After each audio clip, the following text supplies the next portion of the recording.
Let me look. All right, good. The answer is what, Ripkey? That was it. That was your deepest. On your whiteboard, what stage do you have sleep spindles? What stage do you have sleep spindles? Jude? 2. 2. On your whiteboard, please tell me please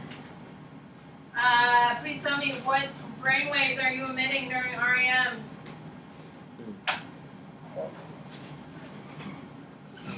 Good. Karina? Beta. On your whiteboard, please tell me what is the nickname of REM? It's a little phrase. It's because your brain is most awake in your deepest sleep. What do we call it? What's the little phrase? I have a couple people that got what I wanted. What did I want, Alyssa? Paradoxical sleep. What does REM stand for? Okay. Just erased it. Come on Good. now. You're wasting your own ink. Thank you, Coker. I appreciate your feedback at every turn. What is it? John? Rapid eye movement. On your whiteboard, please tell me please tell me what is it called when, for instance, I did not sleep Friday night, I did not sleep Saturday night, and I definitely didn't sleep last night. So tonight I'm going to completely crash. I'm going to wake up tomorrow morning hopefully saying, oh my God, I didn't even move last night. What am I going to experience tonight? No. That's why I'm cranky today. I got 1. Woo! When I wake up tomorrow and I'm like, oh my God, I didn't even move. What is it, Jude? REM rebound. REM rebound. On your whiteboard, please tell me what theory believes that sleep is about refreshing your mind and your body. What do we call that theory? Shh, dude, processing internally. Sam, what is it? Restorative. On your whiteboard, please tell me what is... that's good enough. All right. So on Friday, we got through to dreams, correct? Yes. Okay, so we started talking about Freud. Dream manifest, content, and Latin content. It is important that you understand these terms because you're going to see them over and over and over and over again. Latin content is the actual dream itself. So if I have a dream of a bear chasing me, the Latin content is the bear chasing me. The manifest content is the dream, is the bear chasing me. The Latin content is the true hidden meaning of the dream. The fact that the bear represents my mother wanting to have grandchildren. So the Latin content is the hidden meaning, or my mom wanting grandchildren. And the actual manifest content is the bear chasing me. Okay, this happens to be number 7, Sigmund Freud. This is his big thing. Okay, activation, information, model, also known as AIM, is a big deal, by the way. Okay, on your study guide, there's a box called Freud. You should have that down there as well. AIM is a revised version of the activation synthesis explanation. You need to write this down. Only AIM, the bottom one. You need to write this down. This will be on your test. It believes that information that you have access to during waking hours will affect your dreams. We can all agree to that, correct? If I embarrassed you in class today because you're a moron and you showed up unprepared, tonight you're going to have a dream where Miss Bennett yells at you, okay? And then you're going to be like, oh my God, I'm going to show her in your dream, and then you're the hero, correct? Okay, that's activation information mode, or AIM. That is a very big deal. Please make sure you write that down somewhere. You will see it again. So, for instance, everyone has come across someone that they've met in their life, that they're the most beautiful person they've ever seen in person, correct? Yes? Okay, and that night you dream of that person, that would be activation synthesis mode. Information, okay? All of that. Can I change it? I really want to. So the bottom thing, Just body. The first one is how it starts. Second one is the revised.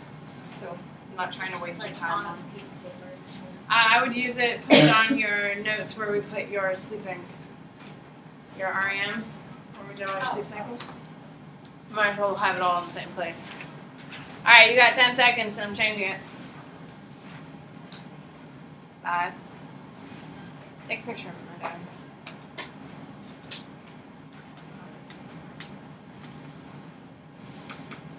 3, 2, 1. Okay. Alright, so hypnosis, I cannot believe I have to teach it, but I do. It's a state of consciousness in which the person is especially susceptible to suggestion. Okay? So, highly susceptible to suggestion. What that means is you have to want to be hypnotized. Has anyone ever seen anyone get hypnotized? No. Yeah, that kind of thing. Okay. Anyone who's ever been hypnotized, you have to want to be hypnotized. I don't want to be hypnotized, so guess what has never happened to me? Hypnotized. I've also would never pay for someone to do that to me because that's not what I believe in at all. If you've ever been on a cruise ship, every once in a while they have a hypnotist, okay? And they only pick the people who are like losing their minds trying to be selected. Those people want to be the center of attention. They want everyone to be watching them. They want to act ridiculous, hence why they're losing their mind trying to be selected. Those are the perfect person to be hypnotized. If you don't want to be hypnotized, you won't be hypnotized. By the way, this is number 3 on your focus, by the way. So, when you are, like for instance, some people use hypnotism to stop smoking. Well, they have to go to be hypnotized to stop smoking because they want to be hypnotized to stop smoking. So they sit there and they listen to it and they follow along. Essentially, if while you're being hypnotized and the hypnotist tells you to cluck like a chicken, you've decided under hypnosis that you are going to cluck like a chicken. Does that make sense? It's not like the hypnotist controls you and it's like, you're gonna cluck like a chicken. That's not it at all. They're telling you should cluck like a chicken and you're like, yeah, I'm gonna cluck like a chicken. And so you decide to do it. So it's basically fake.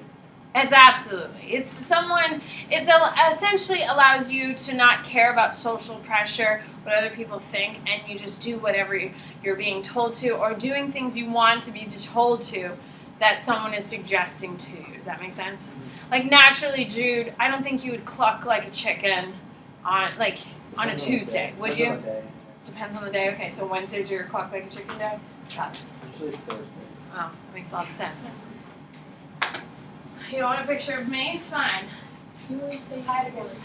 No, I don't care. I can only imagine what you people do with the images later. Alright, you got 10 seconds and I'm changing it. You need to take a picture of it. It's also in my video. What? What would a contemporary use of hypnosis be? That would be stop smoking. That would be, what else do people get hypnotism for?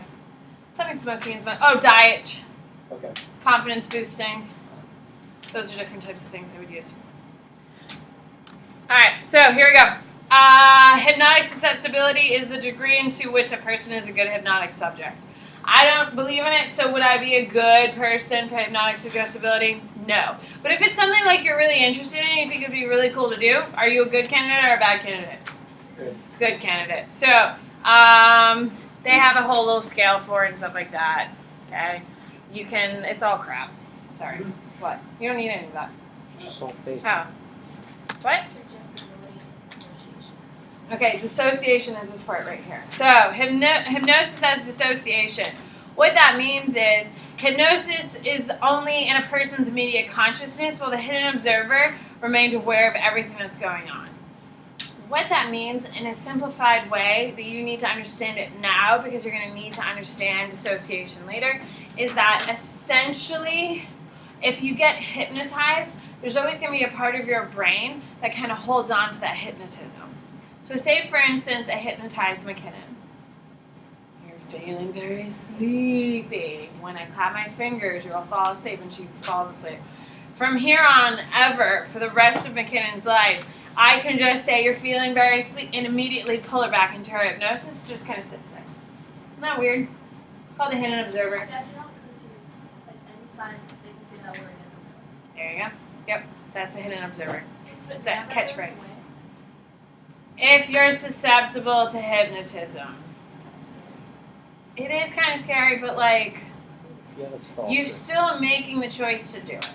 Does that make sense? Like, you wouldn't go to see a hypnotist to stop smoking unless you wanted to stop smoking. What if you did it as like a fun thing and then now like you I wouldn't mess with someone's brain like that for fun. You know what I mean? Like, get a fortune teller.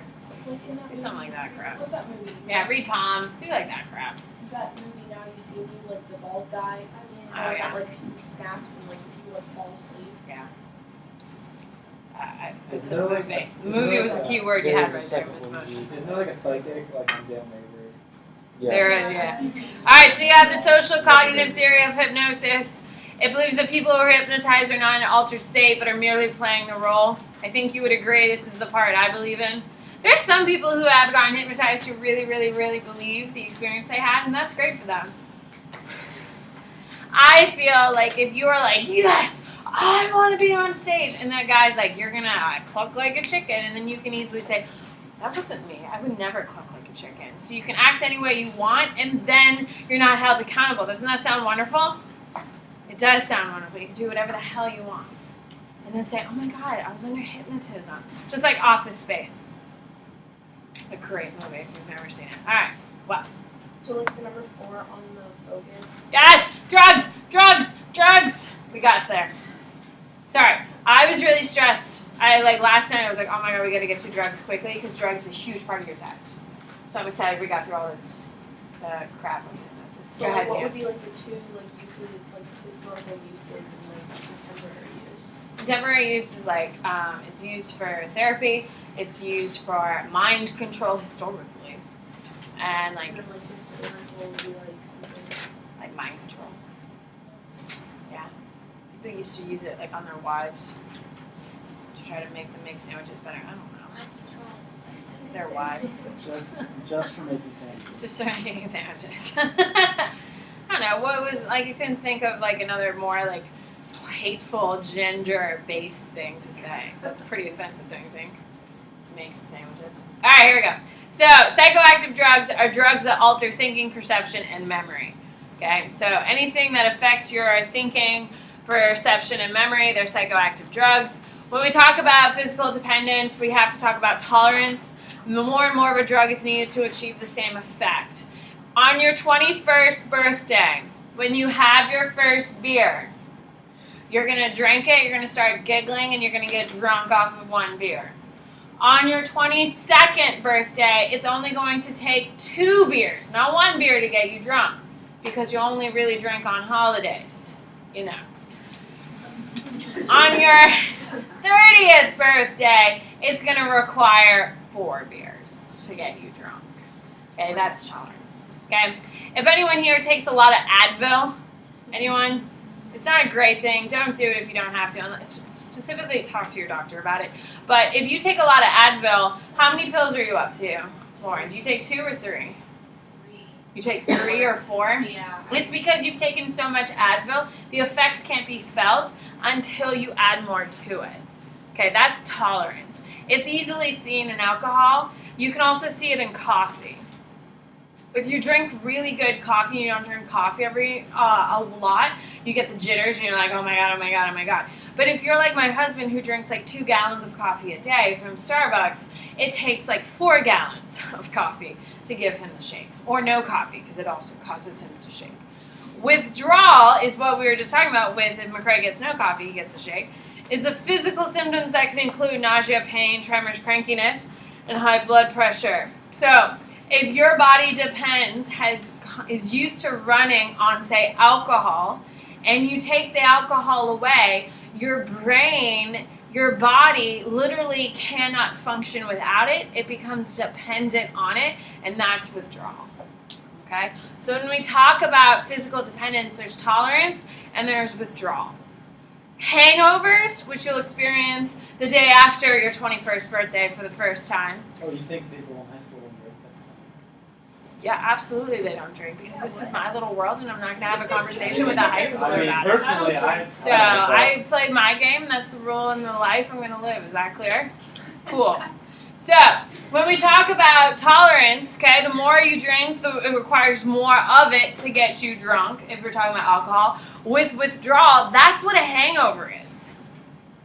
Okay, it's the alcohol leaving your brain and leaving you dehydrated because it takes a lot more water to break down alcohol and that whole thing. Your body gets used to having it and all that stuff.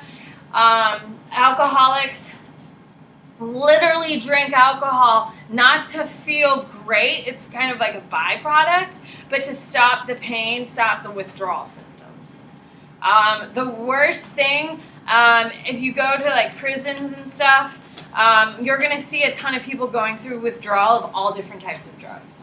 Alcohol, meth, cocaine, heroin, and they're the ones just screaming in their cells because they're in so much pain. Especially meth has become a huge problem here in the United States. So is opioids, okay?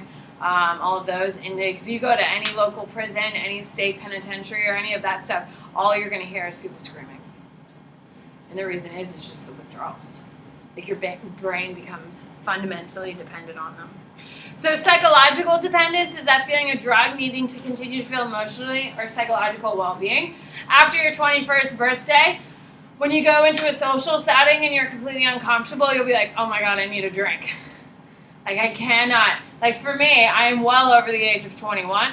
I cannot deal with my family without a glass of wine in my hand. Now, can I physically deal with my family without having a glass of wine in my hands? Yes. Psychologically, I feel like I can deal with them if I can just have a sip and then think about what I'm going to say so I don't get myself in trouble. By the way, this is all over number 6 on your study guide, by the way. On your focus, I mean. Yes. All right, so when we talk about psychological dependence, it is the decision, okay, as you get older, after your 21st birthday, when you go out with a group of friends, alcohol is pretty much always involved. You go out for dinner, there's always alcohol on the table. You go to a friend's house. That's why being an alcoholic and trying to not drink is really, really hard. Because if you're trying to abstain from alcohol after your 21st birthday, it's casually everywhere. If you go out to dinner with friends, if you go over a friend's house, it's everywhere, which makes it really hard to avoid, which is why alcoholism is a major problem in our country. Okay? It's worse in other countries. Europeans drink way more than we do because theirs is even more embedded into their society.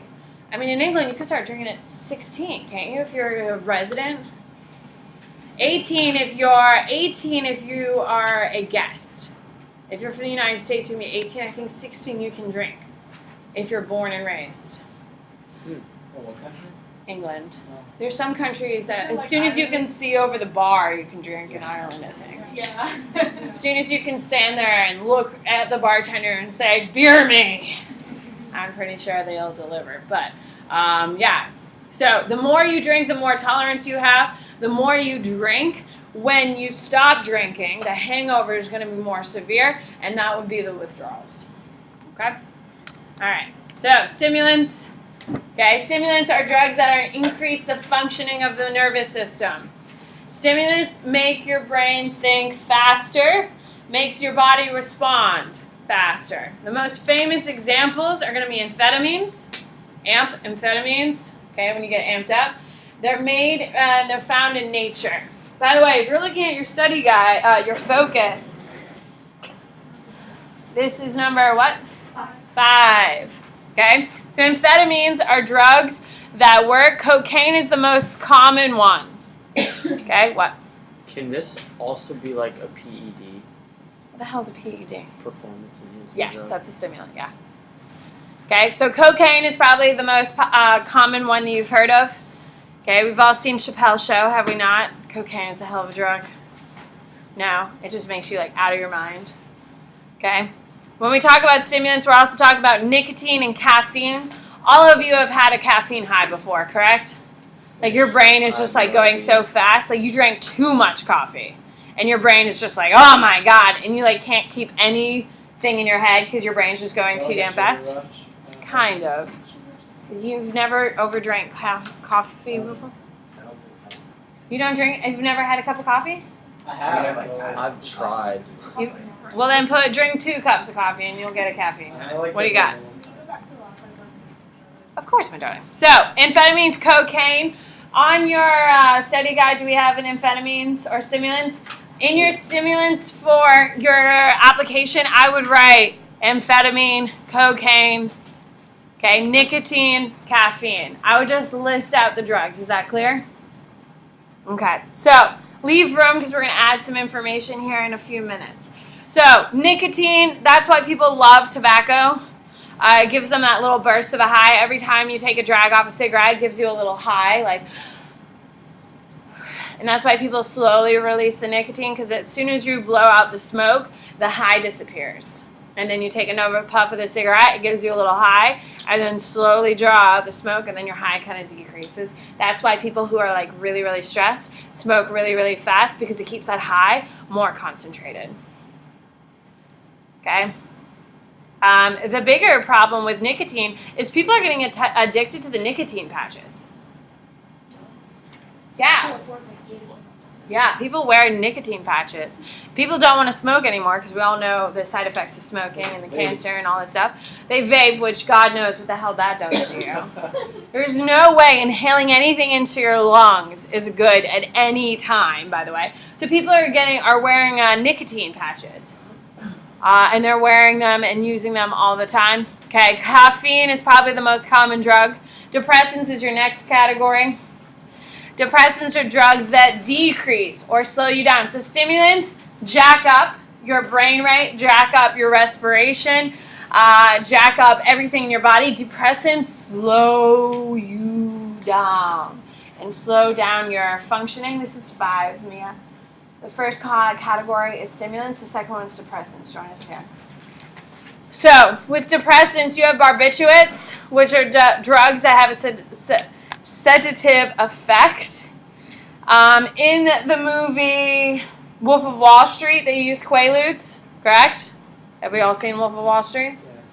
Okay. Quaaludes are a barbiturate we no longer mass produce, which is why at the end of the movie he's so desperate to get them. Okay. So that's a perfect example. Benzodiazepines are lower anxiety and reduce stress. Okay. If a lot of people who have anti-anxiety meds take benzodiazepines. So if you take them and you're prescribed by a doctor, you have abnormally high anxiety. So the benzodiazepines bring you down to a normal level. Does that make sense? So if you have normal level of anxiety and you take benzodiazepines, guess what happens? You're living like this. And everything is cool. Everything is fine. And that's what it feels like. Alcohol, of course, is a depressant. It slows you down. Everyone thinks it's a stimulant. No. People drink it in a social setting, which is why people think it's a stimulant, but it's eventually going to slow you down.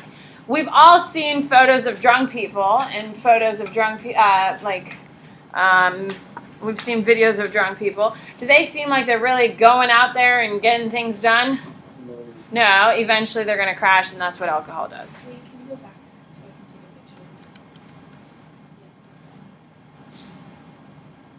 picture? Is alcohol the It's a depressant, yeah. What do you got, Riley? it's a depressant. Would Adderall be stimulant or depressant? ADHD is when you're overactive, so it would be a depressant. So it slows you down. That would be it. But If you don't have it, it jacks you up. yeah, that's what I was. Yeah, it's when you're being prescribed, it's the opposite. When you're abusing it, it's going the other way. Okay, so alcohol, often confused, all that stuff. There you go. Narcotics is your third psychoactive drug, by the way. This is all number 5, by the way. This is your third one. It's a class of opium-related drugs. You don't need to write the whole definition, but you need to know it's opium-related. Okay, which means they typically end in I-N-E. Any drug that ends in I-N-E, morphine, cocaine, all of that is coming out of opium. Have you ever seen the movie American Gangster with Denzel Washington? Oh my God, people. I These are think I have classic seen movies. that. I've never seen Narcos. Anyway, so opium is derived from poppy seeds. I think at this point you've heard the rumor that you shouldn't eat a poppy seed bagel before you take a drug test because poppy seeds are derived from opium. It would take like 4,000 pounds of poppy seeds to get you high. So I wouldn't go home and start, crushing poppy seeds to get high. Your stomach will explode well before you get even close to feeling high, but they do come from the poppy plant, which is where opium comes from. Okay, opium is going to be one of the world's oldest drugs. Causes a huge problem in China, as Ripkey knows. Yes, opium wars. There you My go. mom didn't know about it, and I explained to her. She's like, "This happened?"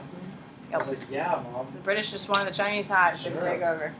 Pretty smart. All right. So narcotics, morphine. Anyone here ever taken morphine? Like when you go to the doctors and you get injected? It's awful, is it not?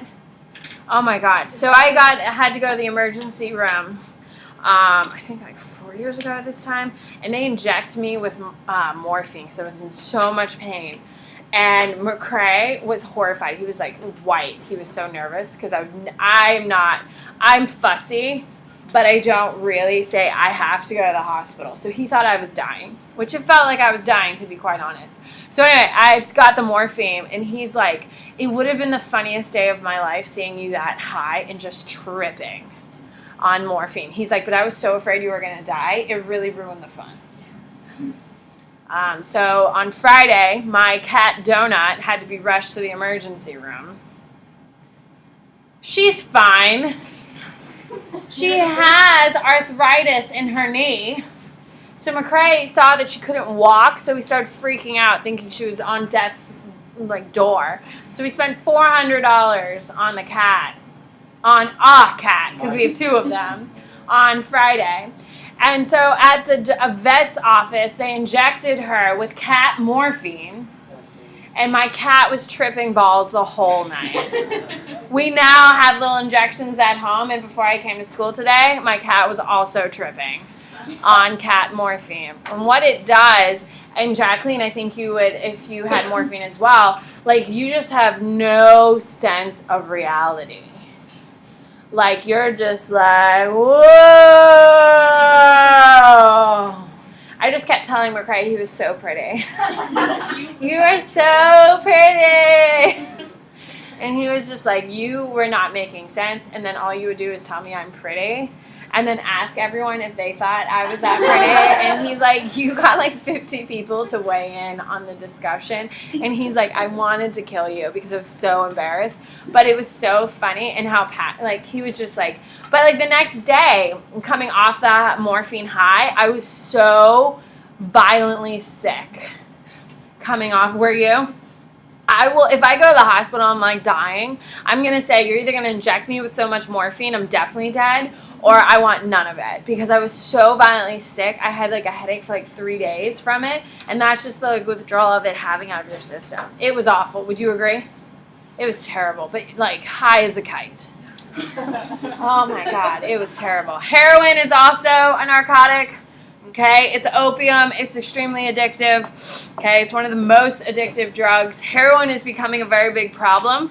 The reason why heroin is a big problem is people are getting addicted to painkillers, to drugs, yes, that you can find in your liquor cabinet. That would be so awkward to have your drugs in your liquor cabinet, in your medicine cabinet. So people are getting addicted to it, but they're cracking down on dispensing of opiates at drugstores because it's becoming such a big crisis. So people who are highly, highly, highly addicted to all these painkillers are desperate to find some way to take the edge off their withdrawals. Because if you keep taking painkillers and you stop taking it, you're going to have violent shakes, vomiting, you're going to start bleeding. People have huge issues because of withdrawal. So you'll do whatever it takes to keep that feeling of high so you don't feel that pain, correct?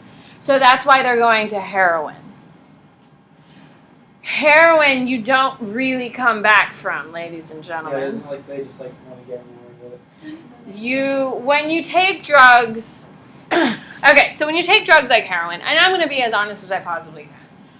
When you take a drug like heroin, very few people become recovered heroin addicts. You don't really recover from heroin, you die. you die. There's recovered people with cocaine who were cocaine addicts because it messes up your brain chemistry. We're going to get into that really tomorrow and stuff. Like right now, I just want you to have all your facts down on your sheets and stuff like that. Heroin, for instance, completely changes your entire brain's chemistry and all of your reward pathways. When you take a drug like heroin, you shoot up, so it goes straight into your bloodstream. So there is no diluting it. It goes straight to your bloodstream, straight to your head. And you just sit there and go, oh. Like when you're high on heroin, you're like passed out on a couch or a bed and you're just like, oh my God, it feels so good. And you just lie there for hours and hours and hours on it. That's it. That's it. It feels like sunshine is bursting out of your chest apparently. It feels like just like it feels so good just lying there.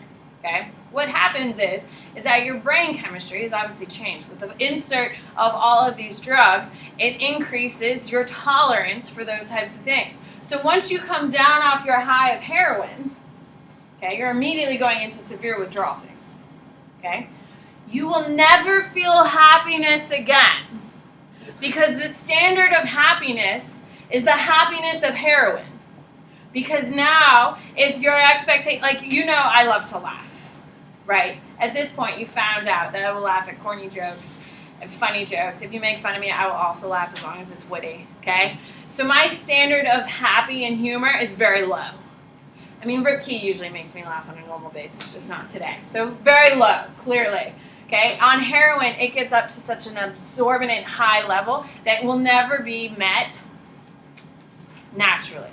So what happens is, goodbye. How do they create heroin? It's from a plant. Really? Opium.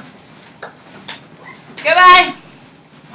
Don't do drugs until I talk to you tomorrow. I know heroin sounded really good today, but when I finish what I'm about to tell you, you will understand why most people just try to kill themselves with heroin, because there's no joy left in your world. Wow, this is so depressing. It is so depressing. They would rather die than have no feeling at all, and that's what happens when you're on heroin. Goodbye. How are you? Jude. Now I'm thinking of the song Rocket Man.